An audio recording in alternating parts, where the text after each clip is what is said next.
বাহিরে বৃষ্টি, এর মধ্যে একটু ভাজা পোড়া তো খাওয়াই যায়, তাই না?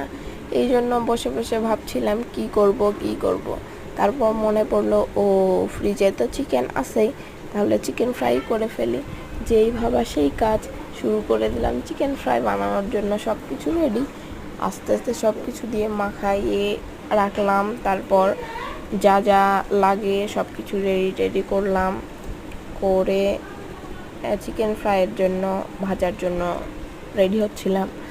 আমার কিন্তু চিকেন ফ্রাই আমার কাছে ভালোই লাগে, আপনাদের কাছে কেমন লাগে বলেন, অবশ্যই আমাকে কমেন্টে জানাবেন। বাট আমারটা কার কাছে কেমন লুক মনে হচ্ছে আমাকে অবশ্যই কিন্তু কমেন্টে জানাবেন।